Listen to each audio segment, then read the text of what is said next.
good to have you join us today in this Kingdom Business Forum, where we talk about how we can grow our businesses, establish businesses, and succeed in business. Anyone who goes to business, they are thinking of how they can grow their business and become a great source of their fulfillment, because nobody goes to business to fail. And that's why we have this program, so that we can think together and give you tips, give you ideas, wisdom from such a people that are here today.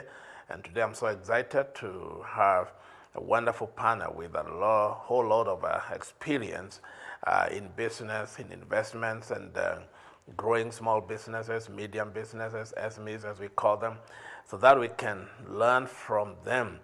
And beside me here we have Reverend Steve Kamau, and I want him to introduce himself as we continue. Welcome. Hello viewers, and thank you for tuning in on Faith Today TV.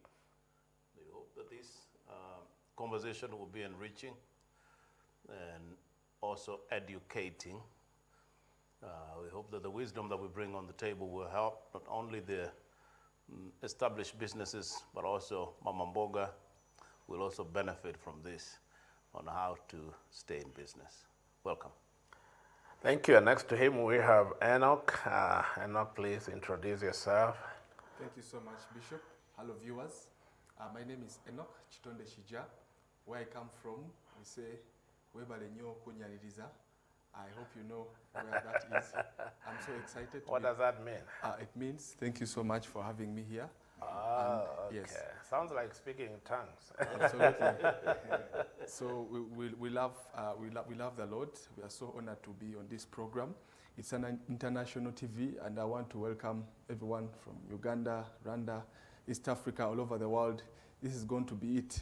Yes, we are here to grow businesses to great fruition, like God has given us the resources. So I want to welcome you all. I want to encourage you to don't change the dial, just stay on. If you have any question, we are ready, loaded to give you the answers as by God's action. Thank you so much, and God bless you. Don't change the dial. Thank you, Enoch. And we also have Dr. Mungai here, Francis, and he can also introduce himself.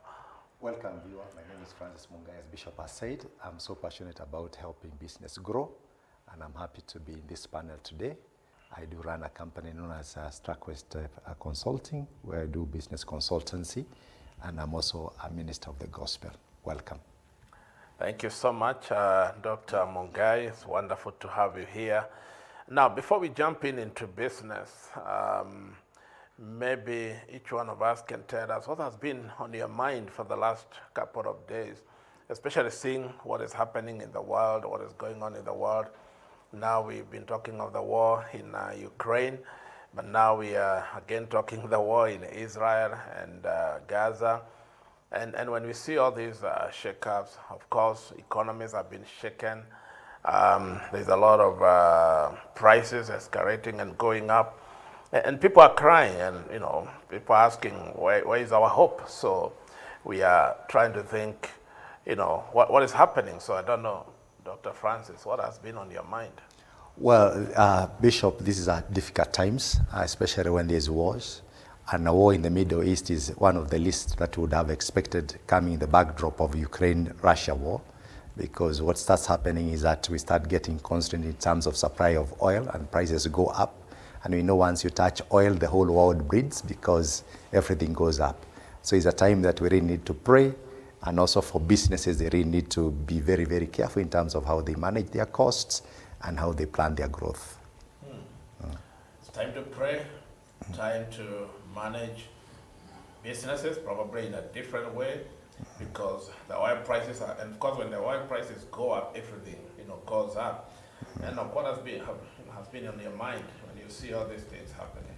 Well, like Bishop Francis has said, we need to pray for our countries. We need to pray for Israel and other countries that are having these disasters, these unrests, because you realize some of us have relatives in all over the world in these countries. So it is not just the Christians to pray for them. Everyone, wherever you are, it is a time for us to get on our knees and pray and believe God to get everything back to normal.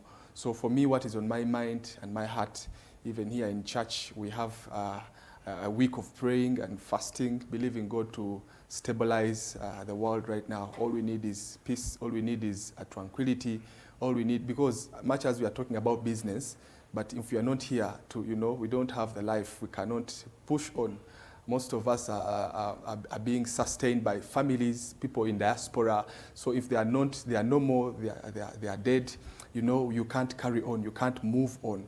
So it is a time to pray, and I believe we are blessed. I believe we can do something as long as you make mention of you make mention of your relative. You may not have a relative in these countries. You just pray on your knees. You spend an hour, maybe a minute to pray. I know God will do something. And actually, Bible commands us to pray for the peace of Jerusalem. I mean, it's disheartening to see, children, women especially, families that have been taken hostage, and people are crying, and families from all over the world. So we are praying and hoping for the best. Reverend Steve, what has been on your mind? It's very saddening to see what's happening in the East. When I saw the news about the attack in Israel and how many lives have been lost, I started imagining about the families, because right there in Kibbutz where it began, I was there a couple of years ago, and I imagined that could be me right there, and thinking about the lives of those people and that destabilization of those families and those young children who have no place to go, and those people who are in makeshift hospitals where there is no medication or help, and the pain and the agony and all the challenges that come with war. All we can say is that we are praying for Israel, we are praying for peace, we are praying for Ukraine, and we are praying that this does not escalate any further, that God will intervene, because only the hand of God can intervene. Well, thank you. Thank you so much for those thoughts, and indeed our prayers and our hearts go to those nations, those families and people that are really suffering. And looking at the larger picture, I also think there is the Bible prophecy being fulfilled, meaning in the days we are living in, as the Bible says, there will be wars, rumors of war, earthquakes, famine, shake up, all those things. The Bible talks about them in Matthew 24, Matthew 25. And so what is happening, it's also fulfilling the scriptures. And that tells us that our Lord and our Savior, He's coming back soon. So I think even as we do business, I like the verse in the Bible that says, occupy till I come. Other translation will say, do business till I come. So even as we talk about business, do business, investments, travel, do whatever we need to do, I think we should not forget we are living in those last days, and the Messiah will be coming, very soon. So I think it's important to be ready. You that is listening, watching us, prayerfully, be ready, be prepared, because this world, according to the scriptures, it is not here forever. It shall be gone. And therefore, I thought that is important to mention that and give it that perspective. So, well, let's come back to business. Do business till I come. So that's what the Lord said. Occupy till I come. So when He comes, all these businesses will be no more. So today we want to think about business and obstacles that we encounter when you're trying to grow business. I know, many of you watching us, there's business ideas, entrepreneurship, some business, some investment that you want to grow. So today we want to think about what are some of the obstacles that we come through, that we encounter, and how can we overcome and go beyond and rise beyond those obstacles, because I've met hundreds of people that started business and maybe it didn't last for 6 months, it didn't last for a year, came down, there was an obstacle here, an obstacle here, an obstacle here, and the businesses came down. So Dr. Francis, I know you have been in business, in marketing, training, equipping other people. If you find somebody who is encountering obstacles, what are some of these obstacles and how do we overcome them? Thank you very much, Bishop. There are many obstacles in business. And when you're talking of business, it's good to make a distinction that you have product businesses that sell products, and you have got service businesses. But for now, we'll just try and see the commonalities in terms of what cuts across. One of the key issues that you get as an obstacle in business is cash flow. So when you start a business, cash becomes an issue. And you need to understand that cash is king in running of a business. If you don't have enough cash, you cannot be able to run the business. Therefore, how you manage your cash flows in a business determines whether the business is going to grow or not. So it's a major financial constraint. And some of the things might be, I can just highlight, that you need to take care of in terms of managing your cash flow is one, you need to have a proper cash flow forecast, whereby you are focusing how cash is going to come into your business and how you're going to use that cash, so that you can have a snapshot of how your cash flows throughout the year. And then you have to keep on adjusting your forecast in terms of the actuals that you're getting. Cash is king in a business. Without cash, you cannot be able to run a business. And therefore, you need to also look at the areas of managing your expenses and also managing your costs. When you're in a business, it's very important for you to maintain a healthy cash flow. And one of the ways to do that is by ensuring that you are selling in cash. Some people open a business and they want to give credit to everybody because then they want to feel that they are selling a lot, you know. Yeah. And before long, you realize that you're selling on credit and there's little cash. Then when you need to restock your business, it becomes an issue because you don't have enough cash. So cash is very, very important. And that's why for a startup business, we always encourage a business to sell in cash if possible. If you must sell on credit, then ensure that you have a clear credit policy whereby you correct your money within the stipulated credit days. So if you're giving 7 days credit or 30 days credit, make sure you correct that money and be aggressive in collecting the money so that you can have enough cash to sustain your business. Oh, cash flow. And I think it's maybe we stay there for a minute or two just to think about what are some of the, and I know you have said if you're going to sell, it's important to sell, to avoid credit, you know, and most of the time you give credit to friends, to family, because you trust them. So if somebody came and maybe they are very close to you and they want to borrow, and of course you have other relationship, maybe family or friendship or a church, let's say even people you go to church together, people who are your colleagues.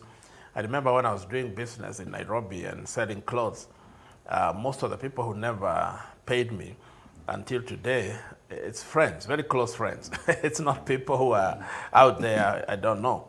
And they keep on telling you, I'll pay you. Like I would sell some, sweaters for ladies, and I take to somebody in their office because I realize these people don't have time to go to River Road, wherever, buy clothes and all that. They're busy from Monday to Friday. So I would buy this, take them to the offices, take shoes, and then somebody, maybe their sweater is 700 shillings, and they give you 200.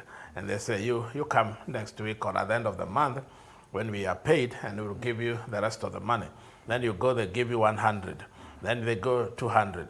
At the end of the day, they don't even pay the rest, or somebody was transferred, or somebody lost their job, and all that. So I like what you're saying, that avoiding credit by all means, and I think eliminating all these other relationships in a business. Don't think, because it's family, automatically they will pay me. Because it's church, we go to church together. Because we work together, automatically they will, maybe my friend. No, I think it's not automatic. I don't know, maybe that's what you're saying. Exactly, that's what I'm saying. When you start a business, always try and sell your products in cash. Even if it's your services, try and sell your product in cash. If you must give credit, then you must do a rating of your customer and see that he's able to pay you back. You rate him, just like big businesses do. You don't just walk in today and they give you credit and they don't have your history in terms of the transactions that you do with them. And there's no ability that has been demonstrated that the person can be able to pay. The challenges you have with small business is that somebody wants to feel like he has sold something. Yeah. So when he sells even on credit, he thinks he's already sold. When I was doing, in my former employment, we used to be told by one of my directors that a sale is never complete until payment has been collected. Okay. So don't count it as a sale until you have collected the payment. Sure. And we used to have issues that time with a lot of bad and doubtful debts, whereby we give on credit and then somebody is not able to pay for one reason or another. And that becomes a major constraint financially in the business. Remember, you financed a business. If people are not paying you back, how are you going to restock your business? How are you going to buy more inventory? How are you going to continue paying your employees? The other day, Bishop, sorry to say, that we've been reading, I think actually this week, we've been reading about people who are trading with government. That's true. And we are hearing about so many suppliers who have not been paid. Some of them are even contemplating suicide. Wow. and all that. So credit is really, really tricky. And a small business would do very well if you avoided credit. So even the people who give credit to the county, to the government, it's still credit. Yes. Because you said business has two sides. It's either you're offering products or Services. So you give your services to the government. You also have to be keen. And I have had so many people. I remember one guy I encountered and he had done a lot with some county government and they were not paying. And of course, after 5 years, they changed the government and your money is kind of there. You don't know. They had borrowed from the bank and that didn't go very well with him. I don't know, Reverend Steve, what do you think about this? First, I would not encourage someone to kill themselves because they are somebody who hasn't paid them, whether it's a government, because once you die, you're gone. You will not be able to transact another business. So don't die. Because I heard of a guy, he came from the US and he was given a business by the county government to supply items, and then he wasn't paid. And he had borrowed money against the family farm, the title deed of the family farm. So when he realized that he is not going to get all his money back, and it seems like the county government is not paying him, he went to the living room and took a rope and hanged himself. And when the wife and the children woke up, they found him hanging in the living room and dead. I would not encourage that because my own experience is that I have lost a lot of money in business. In a lot of transactions, I've lost tons of money. It never occurred to me that I should kill myself. How did you deal with that? Because how I dealt with it was, I've always said to myself, as long as they have not stolen my brains, the brains that I used to acquire what I did, I'll use the same brain to get more. Sure. I've lost in Nairobi a lot of money. I lost a lot of money in Tanzania. I haven't lost money in Uganda. You should try out. I started businesses in the city center and they went under. And one of the biggest obstacles was sometimes we start business and then we are very trusting in the sense that I open a business today and tomorrow I employ somebody and I leave them in my shop to run the business and I'm not there. So I'm just coming to find out how much did you sell. Now, they would definitely not be honest in how they transact business. Most people would not be honest. And so a lot of people would do that. They will go to the bank, get millions of money, and then begin a business, put stock in it, And then after you have everything established, you put a guy there or a lady there, and you walk away, and you're very busy on your phone finding out how business is doing. But these guys are the ones who are benefiting from your business. Or somebody buys a matatu, and they just give it to a makanga and a driver, and before you know it, there's no money coming in. One guy bought a matatu, and the day that they brought him, after a whole day of work, 10 shillings. 10 shillings is the day he said, I'm not going to do this business again. Because they said, all we made today was 10 shillings. And he had put petrol, he had paid them, and they were working the whole day. And he lost a lot of money. So in a nutshell, be present in your business. Don't be absent. Don't be an absent business owner.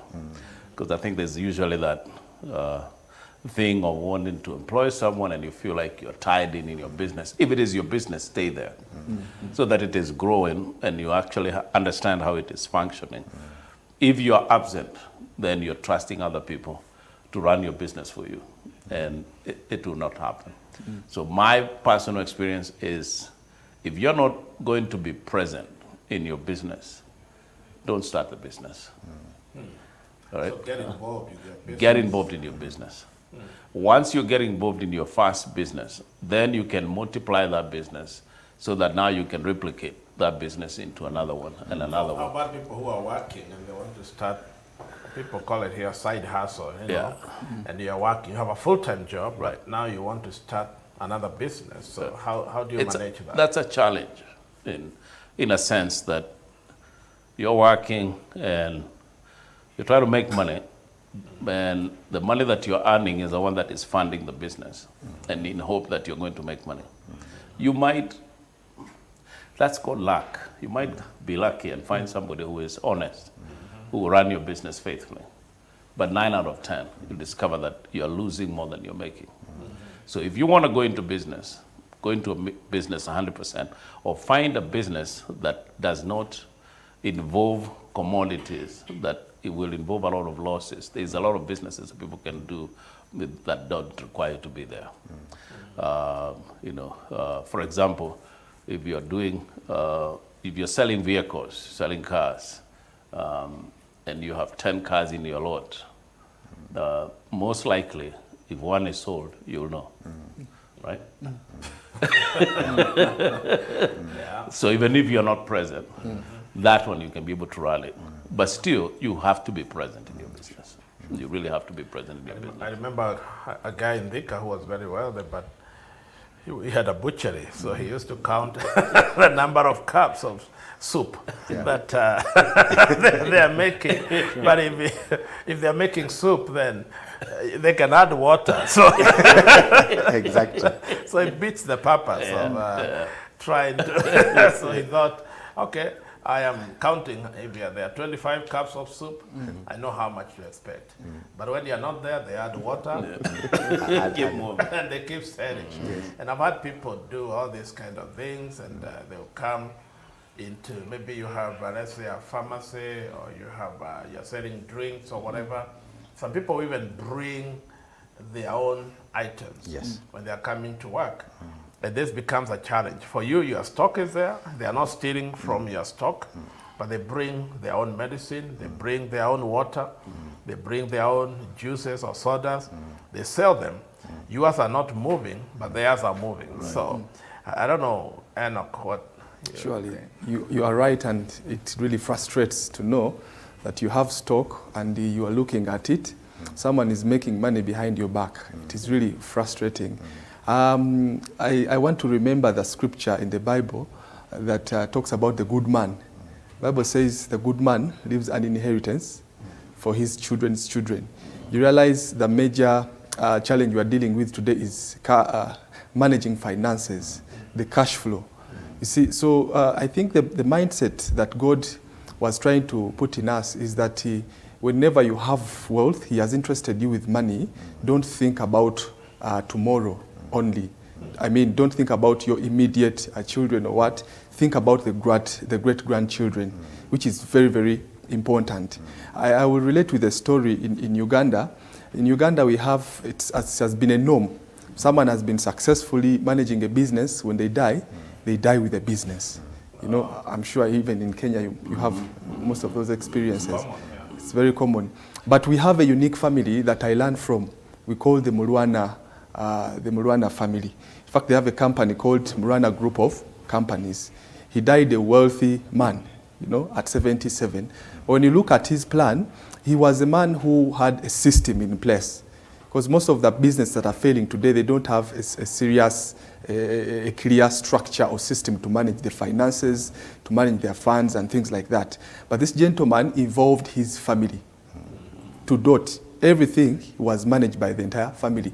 When you look at Jessa is one of the products he was selling.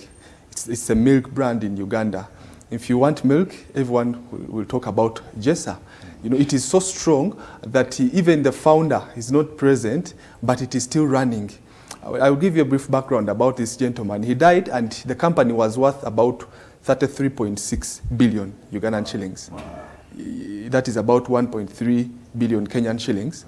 But they were making an assessment and they found out that 3 years later, these people had upgraded, they had multiplied the money into, it was about 77 billion. That's about 3 billion Kenyan shillings, 129%.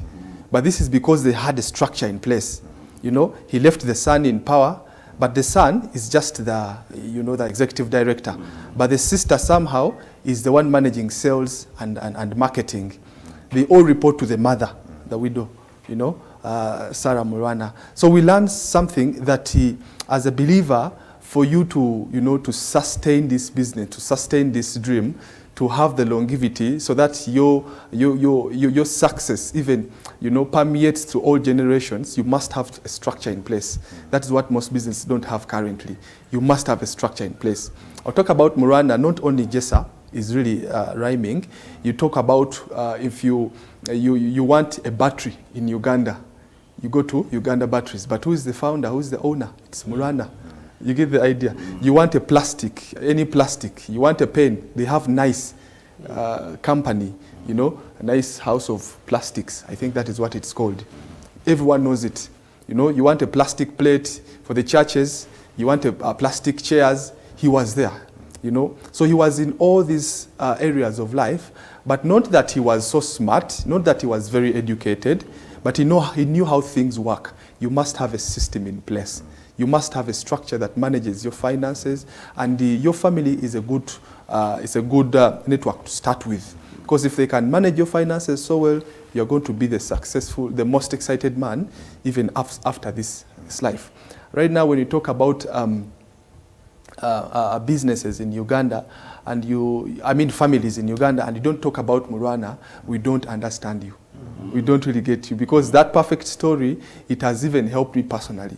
To know that much as I'm in business, I must pay attention to my family. I must involve them. Because if you are not involving your family members very well, the other people are going to eat your capital. You know, they're going to eat your capital. I remember, Bishop, you have told us about credit. Do not work on credit.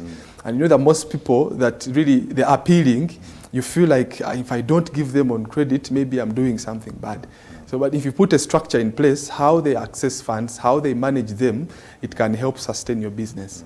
Yes. Wow, very important. And I wonder what are some of those systems, because I think you have brought up a very important aspect here, that one of the obstacles that, and a challenge in business, looking at the longevity of the business, because you want to start a business and you want it to continue 10 years, 20, or even outlive you. So I don't know, Dr. Mungai, when you listen to that kind of a story from that business set up in Uganda, what are some of the systems and things that people should consider if you want your business to stay long, you know, like he's talking about? Well, that's a very good question, and I'll also tie up with what Reverend Steve had talked about. Systems are very, very important in a business, because remember, when you are an individual entrepreneur, you are almost everything. And a lot of small businesses, they survive on the fact that you as a business owner must be present there. Now, that is good for a business when it's starting. However, with time, it becomes a constraint also, because it means you cannot expand because you cannot be everywhere at the same time. That's true. And that brings us to exactly what you're asking about systems. So you have to have what we call control systems. Come to the issue of people stealing from you, the pilferage issue. You need to have systems of inventory control, whereby you are able to monitor your inventory clearly through a system. I have a friend of mine who, once I visited him, he was in the hardware business. He's one of the richest men that time in Nairobi, running hardwares.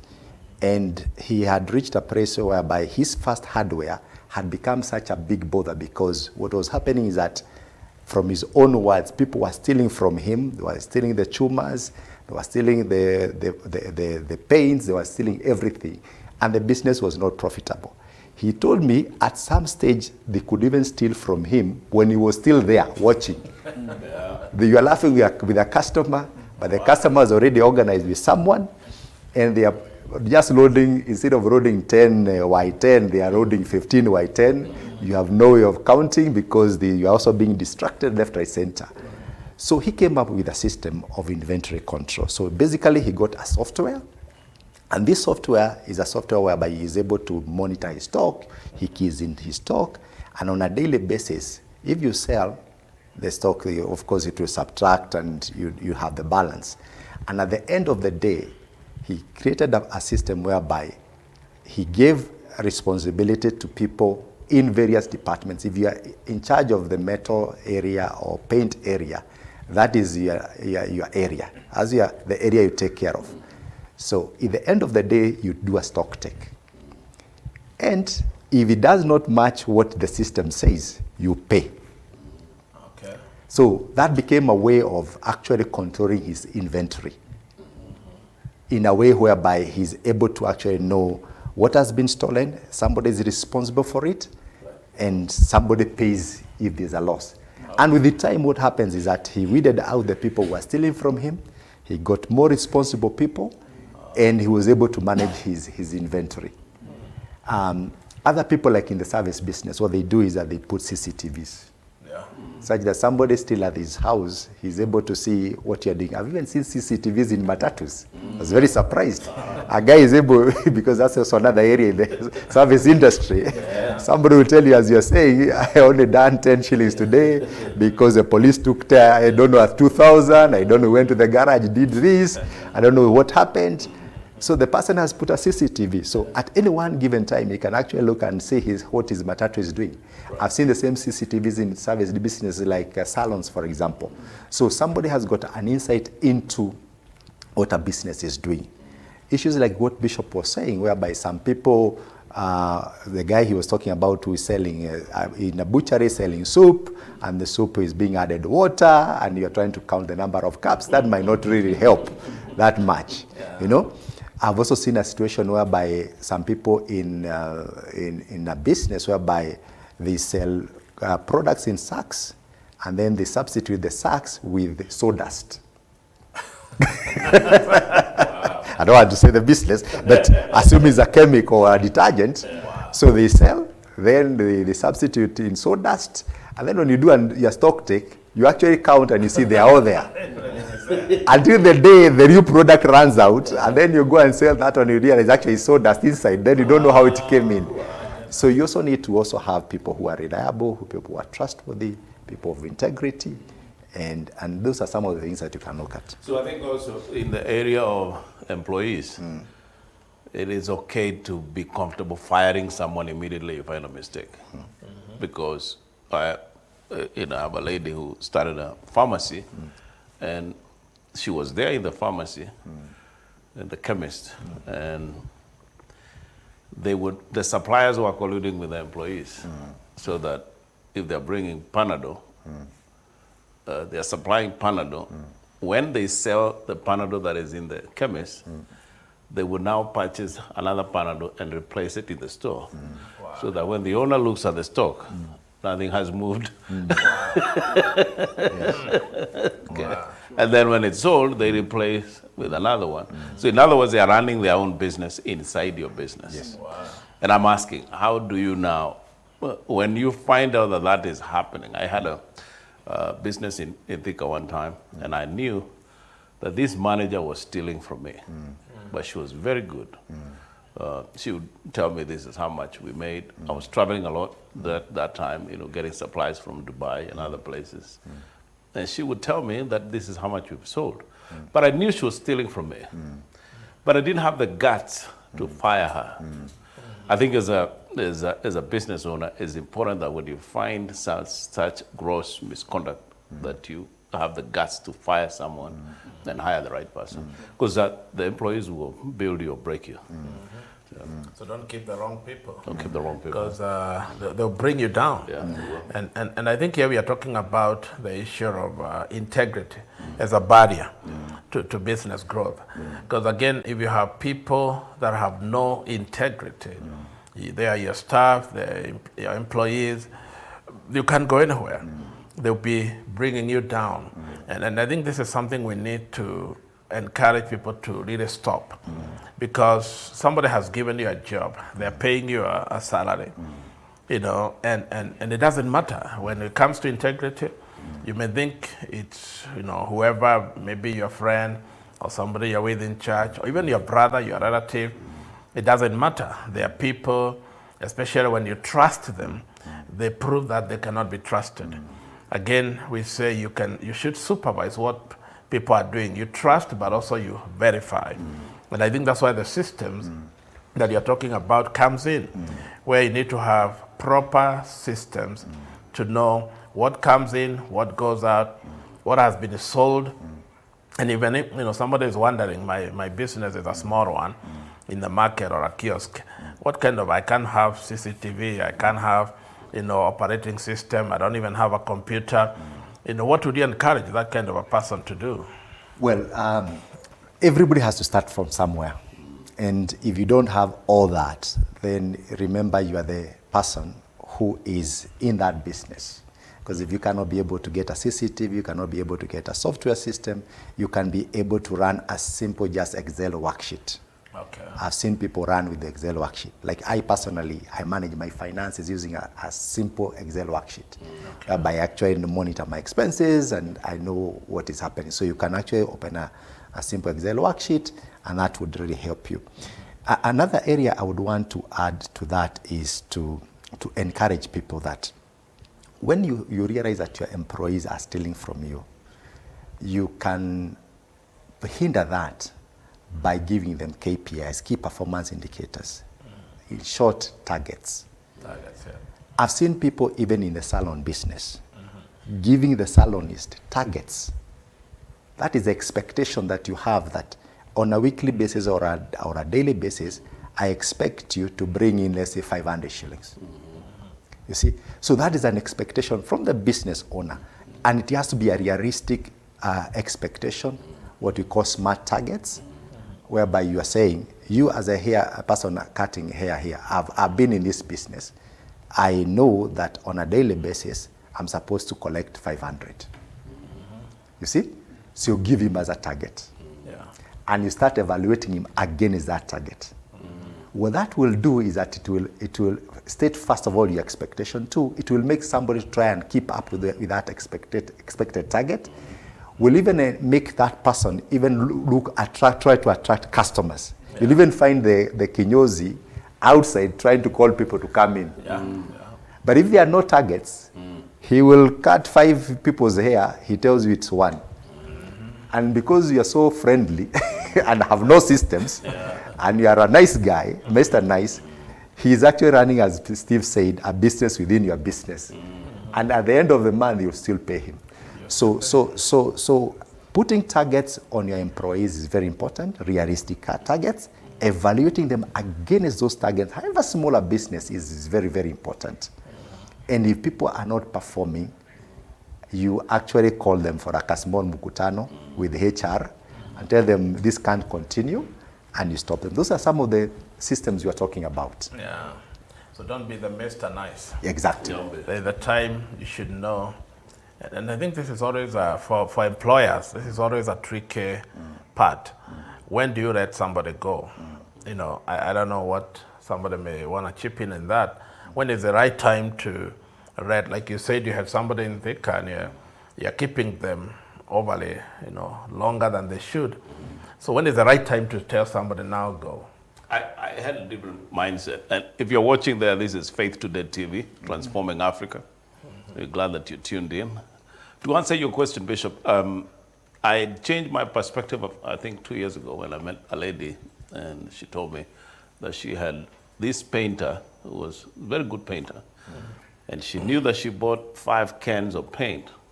By the time she came back, she found only 3. She asked, where is 2? I know I bought 5, where is 2?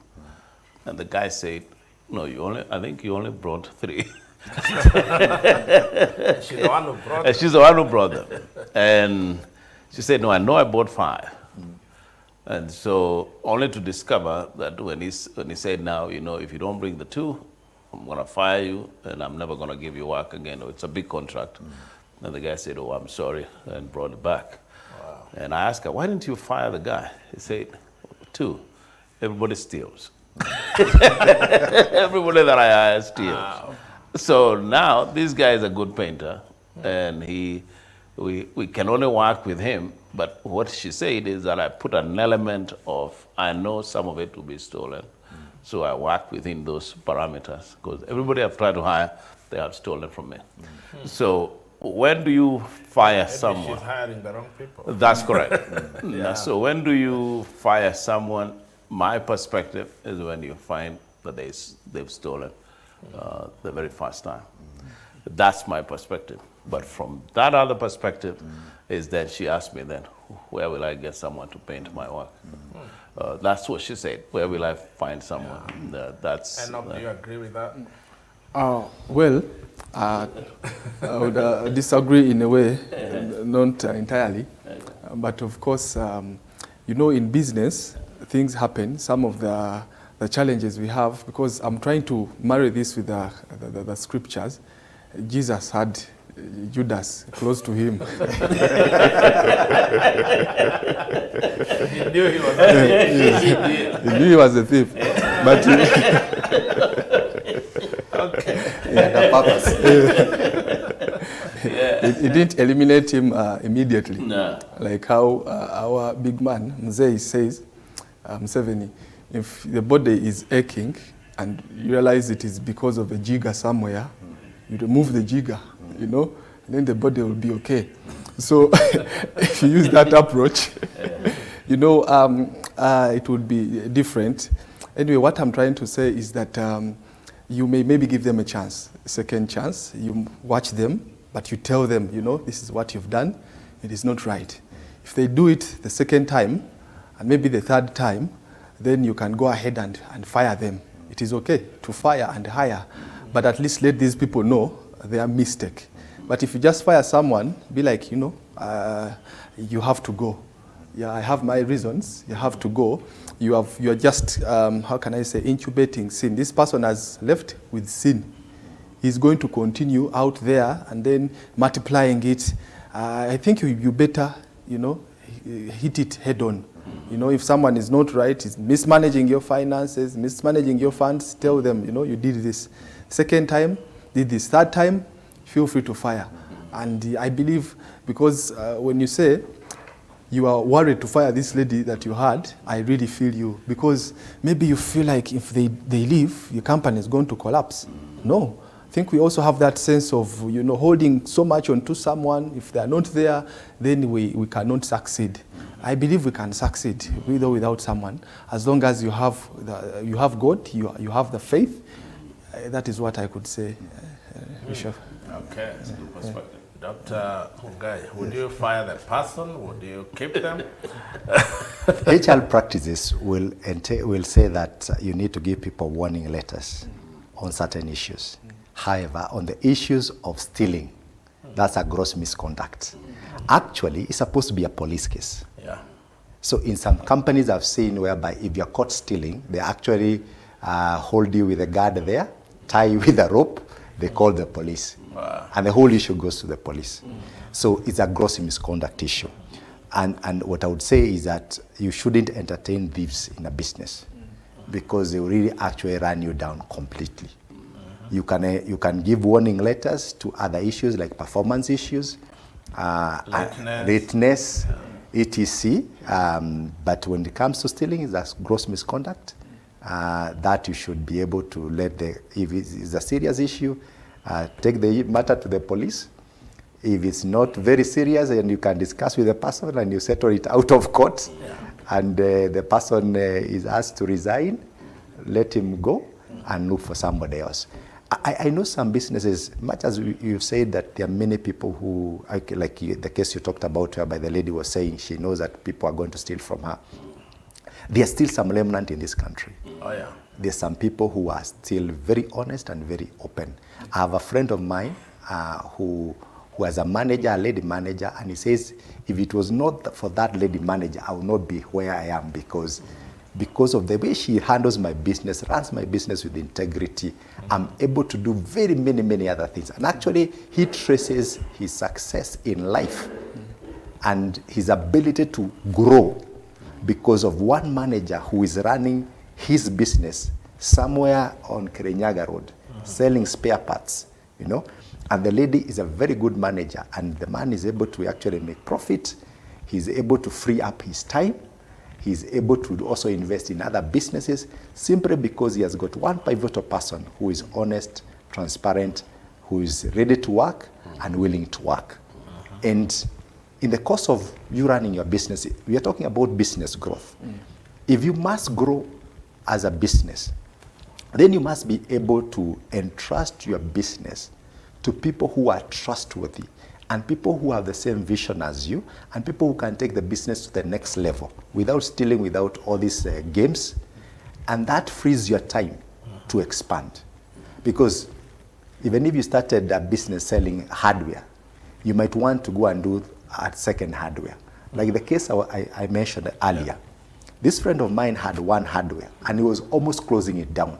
When he put systems and controls in place and started making people responsible, taking care of HR issues, firing people who are stealing, with the time he started to get the right people. And even the people now, when they come in, they also want to understand the culture of a business. They are told here, don't pray with this, don't pray. This is fire, you'll go home. That gets into their head and they start to toe the line. Because of that, by the time he died, because it's late now, he had opened more than, I think, nine hardware shops. Wow. Some in Karen, some in Ruta, some in Kiserian, all over the place. Some in the Dagoretti market, and he was running them using those controls that he had. So when you have the right people, you are able to free your time and use that time to grow. Wow. I think it's well said, and I think I agree with you. There are issues you give warning, but there are also issues you don't give warning. You can't find somebody, like let's say the government or the police find somebody has killed somebody. They say, we have warned you. If you kill another one, don't try killing another one. We will come for you. I mean, there are also the levels. You know, somebody is stealing from you. And I think it almost sounds like a contradiction where we say, somebody is very good. Oh my goodness, they are helping me. They are managing my business in a very good way. They're helping me. And on the other hand, they are stealing from you. I think for me, that's not a good person. No matter how, you know, skillful they may look, actually you'd rather have somebody who is not so skillful, but they are honest, they are people of integrity, and you can trust them. Because again, if you realize you can't trust somebody, actually it gives you a lot of headache. It gives you a lot of, you cannot rest. Let's say if you're even traveling, you're in Europe, you're in Asia, whatever, you're in China to buy more stock. Even when you're there, you're wondering, okay, I left him there. What is he doing? What is she up to? So it actually it takes away even your peace of mind. And I think it's not worth calling you, you know, with yourself. You have no peace of mind. Correct. You're thinking somebody may be stealing from you. I think the best thing for me is just if you discover there's evidence you actually stole, it doesn't matter how much, because we always say in stealing, if somebody can steal a cup, it's only that they didn't have an opportunity to steal a phone. If they can steal a phone, they can steal even your car. I mean, because a thief is a thief, because they're only looking for opportunity. I think that's, I don't know, any other obstacle maybe before we wind up that we are thinking about? I think also for a small business, I think it's important to have training so that if you hire someone, just because they are working in another business that is similar to yours, that business is not running the way you want to run your business. So I think it's important when you hire somebody in your business that you train them. It doesn't matter how small it is or how big it is. I think it's important that if you bring an employee to come and work, you tell them, this is how I want to run the business, and you take time to train them. I find that where I live in the US, that even if you work in McDonald's or in a Burger King or KFC, when they hire you, even if you had an experience working in the restaurant industry, you will still be trained on how they do business. So I think when you have a small business, it's important that when you bring someone on, that you train them, that this is how we run our business. These are the things we do, these are the things we don't do. So that person is well equipped, and when they come in, they know how to handle your business. And I think that training, that aspect of training is very important, because it's as if you're duplicating yourself. So that even when the business grows and you have multiple locations of the same business, you're able to run it all the same way. And I think that's how franchises are built. So I think it's important to put emphasis on training. And it doesn't have to be elaborate. Depending on the size of the business, you already know what you want. Train someone to understand exactly what you want. Because I think you can have people working for you and you're expecting them to perform at this level, but they don't know because they haven't been trained. So once you train them, they understand where they're operating and what they're supposed to do. Then they don't even have fear. People who work in the banks, they get trained well. So when you find someone is a teller in the bank, they have confidence. If you find someone working for someone else, they don't even know what they're doing. They have a lot of fear. And so but when they are trained, they have confidence because they already know where they're operating from. When someone is not trained, they don't even know where they're supposed to open the cash register. When they open it, they're looking around. Am I supposed to do this? They're afraid. But when you're trained, you know where you function from, and how to function in that place is very important. So I think it's crucial to spend time. It's not wasting time when you're training someone. Wow, that's important. That's a good aspect of thinking about training, that you may have people, yes, they have their papers, they have their training, they have their skills, but again, you want them to catch your culture, how you do business, your operations, and your systems. I think that training, it's very key. And thank you so much, all of you that have joined us. If you have any question or comments, you can send it to that number. And we are live on Faith Today TV and social media. And we'll be able to answer some of your questions as time allows. So what do you think about training, Enoch? Well, I believe training is very key. Equipping the employees is very key. And from a perspective of a believer, as in you are a believer, and let me now talk from the place of being employed somewhere, It is also important to know who you are. It's very important. If you don't know the rights you have, your place in God, most people live lives, weakly. They live lives without confidence, So I believe that training is very key, and understanding your position as a believer. We have very many believers out there. In fact, when you look at the population, Christians, we have the highest number in the whole world. Yes, we have very many. So we want to encourage you out there that if you're working under someone, be confident, be honest, have the integrity as a believer, because we don't expect a believer to be stealing, You have to know your values, your stand as a believer. You're working for someone, be up to it, So we are trying to show you your place in life. Know who you are. The Bible says the righteous man is as bold as a lion. So whatever you do, do it with confidence, do it with vigor. Bishop, there are some people who are in business, but they are not succeeding because they have phobia in them. They have that fear. There's someone working somewhere, but he's worried he can be fired any day, he can be fired anytime. So I believe even employers need to create a place for these people to approach them, the employees. Because when the area of being honest and stealing, things like that, you can even fire someone who has not done the thing, you know. So it is important that you create room for these people to approach you. Create room, approach, ask questions. It is important. So with that kind of relationship, you are able to manage your system, you are able to submit. If you are an employer, you are able to relate. These people will tell you their challenges. Because if you don't have any room of them coming to you to tell you their challenges, it can live for very many years and the business is stuck in one place. But if you are able to understand and then work out issues, I believe there's no more challenges that will really impede you from growing far. Yeah, that's it. So you're talking of the open door policy, where your employees or people you're working with, they know there's also a system. If there is a problem, there's an issue, or somebody is going through a phase in life, what should be done? Yes. If somebody is depressed or suppressed or fearful, whatever, or they have challenges, even maybe back home, health issues, there should be also a way to know how to handle those situations, because at the end of the day, they can also become a barrier.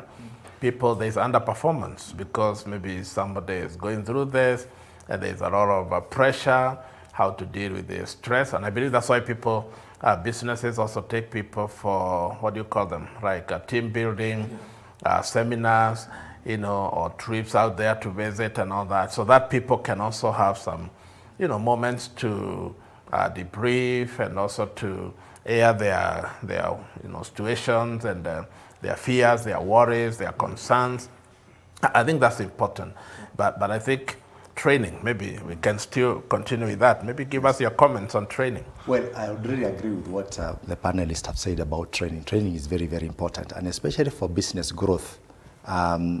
If you can be able to have a way whereby you distinguish yourself and differentiate yourself by the service you offer. And that comes in from the training that you give your employee. For example, the McDonald's, he talked about the KFCs and the rest of them, which are franchises. You find if you go to one McDonald's or KFC or some of those big chains, you find the kind of service is almost the same.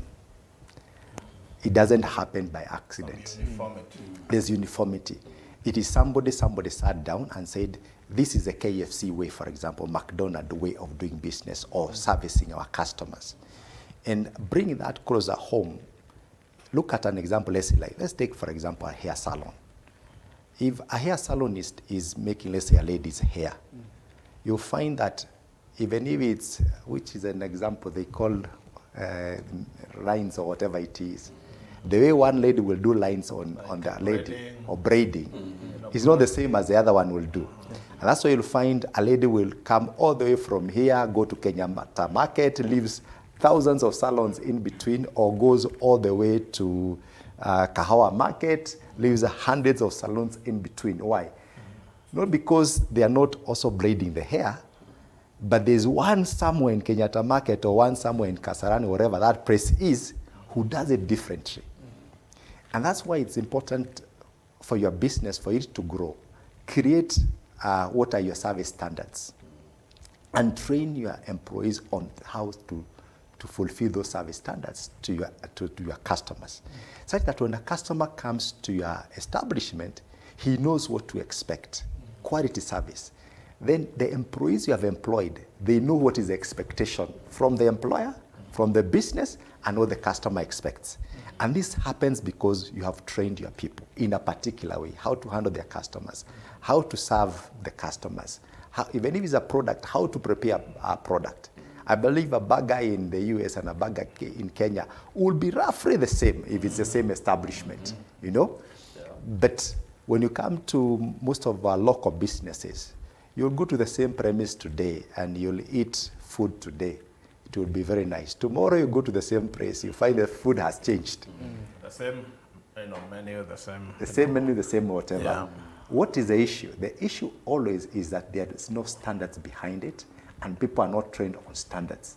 So they just wake up one day and they just do what is easy to do or what the situation demands, and no expectation. So training is very, very important. Wow, wow. I think I agree with you. People need to train.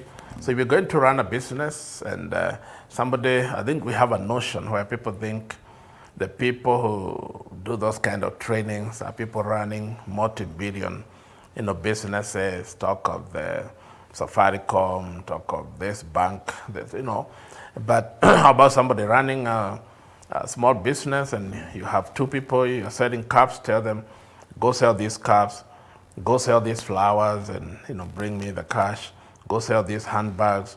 Maybe they are hawkers and you have 2-3 people you have given to go and sell. Or maybe you're a distributor, even in Gekomba or wherever, and you bring even food in Madigiti. You bring a truck load of cabbage or onions and all that. Those kind of businesses, is there any training that is needed? Yes. Okay. You have to train your people, because even in selling itself, and I love that area of selling, the way you approach a customer is totally different between one person to another. Okay. So a business which wants to grow, remember, we want to grow a business, must come up with a way of how do you sell, how do you approach a customer, whether it is hawking, how do you stop somebody and tell him about your cup? We call it the sales pitch. When you are talking about this cup, what are you going to highlight? What features are you going to tell the customer? What are the benefits? Remember, a customer will not buy because of the features of the product. They'll buy because of the benefits the customer will get from this cup that you're selling to him. So how do you uncover those needs of your customer? So that then means that you have to train your employees, your salespeople, on how to bring about the benefits to the customer, to uncover the needs of the customer, and to tie that and show how my cup is actually able to meet the needs of my customer in a unique way and at a cost-friendly price. So it's all about presentation. Exactly. So, because I'm a strong believer that people buy people before they buy the product.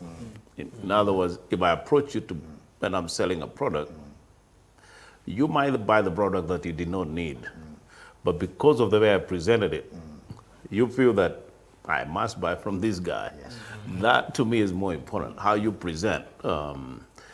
Ukienda kwa restaurant and a waiter will ask you, unataka nini? Most likely you walk out. Nimeshiba. But if someone comes and says, my name is so-and-so, what's your name? Now the conversation has begun. They are smiling. Okay, they are smiling. Yeah, okay. So if someone is frowning, they are looking like they are being forced to work. And that falls in the area of training. So that somebody is just brought from somewhere, they are put in a restaurant, and the next day they are serving. They don't even know how to deal with customers. So if they haven't been trained, they haven't been told that you have to smile, then they don't know that they are supposed to smile. They just think, my sister had a restaurant one time, and my late brother was the one who was working there. And, some customer comes and says, is there samosas? And my brother would tell the customer, even you can see there is no samosa. Can't you see? See, the problem is my brother wasn't trained. He was just a nice guy, but he was not trained. Yeah. So I think it's important to train people on how to do business in their businesses. So that's very important. Yeah. So don't hire nice people, just train them. train them. You may have somebody who is very nice, but they don't know what they are doing. Yeah. So they can bring your business down, and that can be an obstacle. I realize our time is gone. What's your final comment? About training? Anything. Yeah. Well, I believe a training is key. It's what I handle for my company. And you realize I am a medical person by profession, but I'm handling training. So it means you may not have the papers for whatever you are doing, but as long as you have the training, you know what to do. You are effective wherever you are.